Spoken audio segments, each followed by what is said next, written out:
ਰਾਜਧਾਨੀ ਦਿੱਲੀ ਵਿੱਚ 26 ਜਨਵਰੀ ਨੂੰ ਹੋਈ ਹਿੰਸਾ ਮਾਮਲੇ 'ਚ ਗ੍ਰਿਫਤਾਰ ਕੀਤੇ ਗਏ ਪੰਜਾਬੀ ਅਦਾਕਾਰ ਦੀਪ ਸਿੱਧੂ ਕਸੂਤੇ ਫਸ ਗਏ ਨੇ।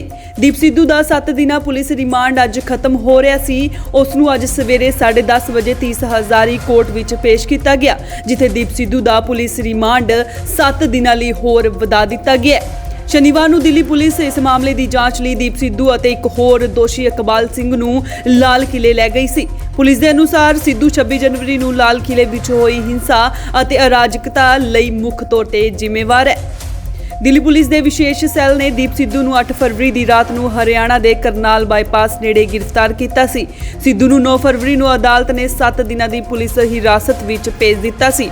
ਪੁਲਿਸ ਨੇ 10 ਦਿਨਾਂ ਦੀ ਹਿਰਾਸਤ ਦੀ ਮੰਗ ਕਰਦਿਆਂ ਕਿਹਾ ਸੀ ਕਿ ਅਜਿਹੀਆਂ ਵੀਡੀਓਜ਼ ਨੇ ਜਿਨ੍ਹਾਂ 'ਚ ਸਿੱਧੂ ਨੂੰ ਕਥਿਤ ਤੌਰ ਤੇ ਘਟਨਾ ਸਥਾਨ ਤੇ ਦੇਖਿਆ ਜਾ ਸਕਦਾ ਹੈ। ਪੁਲਿਸ ਨੇ ਕਿਹਾ ਸੀ ਕਿ ਇਸ ਕੇਸ ਵਿੱਚ ਦੂਜੇ ਮੁਲਾਜ਼ਮਾਂ ਦੀ ਪਛਾਣ ਅਤੇ ਉਹਨਾਂ ਦੀ ਗ੍ਰਿਫਤਾਰੀ ਲਈ ਸਿੱਧੂ ਤੋਂ ਪੁੱਛਗਿੱਛ ਕਰਨੀ ਜ਼ਰੂਰੀ ਹੈ।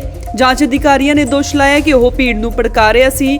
ਸਹਿ ਸਾਜ਼ਿਸ਼ਕਰਤਾਵਾਂ ਦੀ ਪਛਾਣ ਕਰਨ ਲਈ ਬਹੁਤ ਸਾਰੇ ਸੋਸ਼ਲ ਮੀਡੀਆ ਅਕਾਊਂਟਸ ਨੂੰ ਖੰਗਾਲਣ ਦੀ ਜ਼ਰੂਰਤ ਹੈ। ਨਾਗਪੁਰ ਵਿੱਚ ਉਸ ਦਾ ਸਥਾਈ ਪਤਾ ਵੀ ਸਾਹਮਣੇ ਆਇਆ ਹੈ, ਪਰ ਹੋਰ ਵੇਰਵੇ ਲਿਆਉਣ ਲਈ ਸਾਨੂੰ ਪੰਜਾਬ ਅਤੇ ਹਰਿਆਣਾ ਵਿੱਚ ਬਹੁਤ ਸਾਰੀਆਂ ਥਾਵਾਂ ਤੇ ਜਾਣਾ ਪਏਗਾ।